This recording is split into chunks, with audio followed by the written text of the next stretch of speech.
자, 오늘은 부와 가난, 그리고 도움이라는 것의 진짜 의미에 대해서 좀 독특하고 어쩌면 조금은 불편하게 느껴질 수도 있는 관점을 한번 파헤쳐 보겠습니다. 오늘 이야기는 단 하나의 자료에 근거해서 우리가 평소에 가지고 있던 생각들을 완전히 뒤집어 볼 거예요. 아마 많은 분들이 이 문제 때문에 답답하고 어떨 땐 좀 무력감까지 느끼실 거예요. 부자는 점점 더 부자가 되고 가난한 사람은 더 가난해지는 이 현실. 우리가 흔히 부익부 빈익빈이라고 부르는 현상이죠. 이 문제 한번 제대로 들여다볼까요? 네, 바로 이 부익부 빈익빈 문제.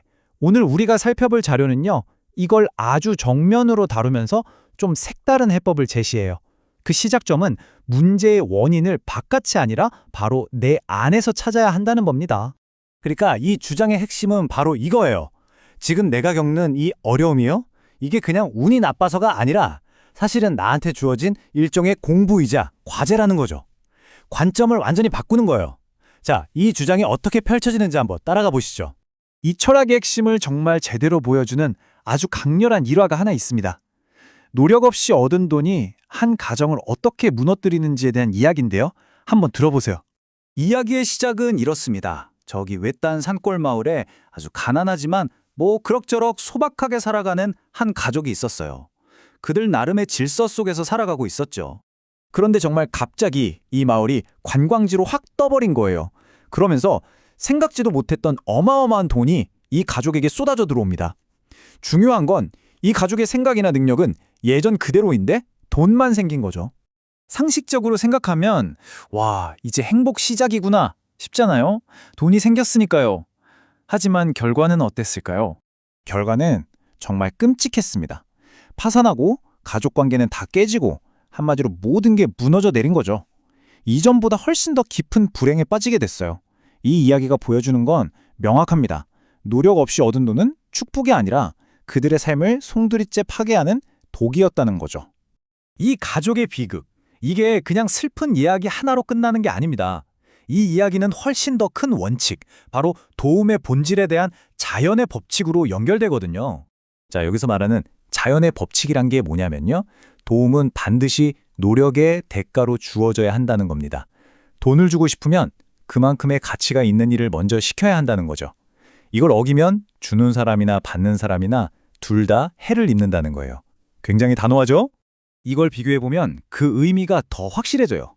그냥 동정심에 돈을 줘버리는 건 잘못된 도움이라는 겁니다. 상대를 더 나약하게 만드니까요.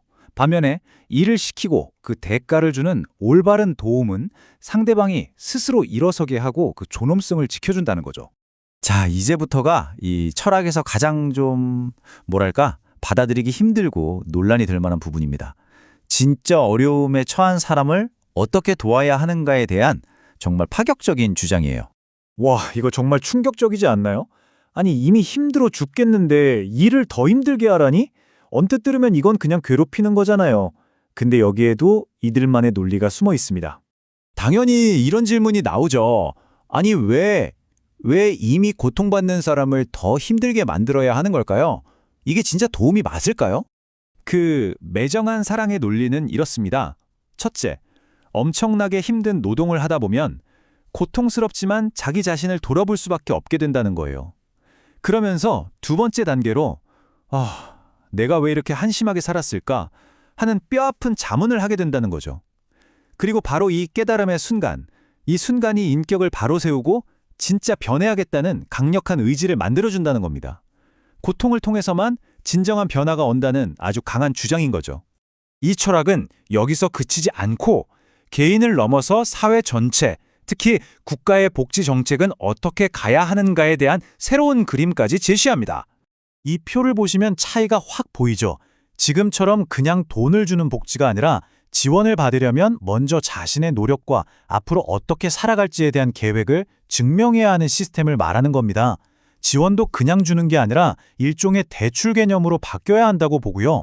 더 나아가서 이 자료는요, 이게 그냥 하나의 제안이 아니라 결국 모든 복지 정책의 미래가 될 거라고 아주 단호하게 예측합니다. 시민이 지원을 받으려면 자신의 노력을 스스로 증명해야 하는 시대가 온다는 거죠. 자, 오늘 우리가 살펴본 이 이야기, 우리에게 정말 근본적인 질문 하나를 던지는 것 같습니다. 도움의 진짜 목적이 뭘까요?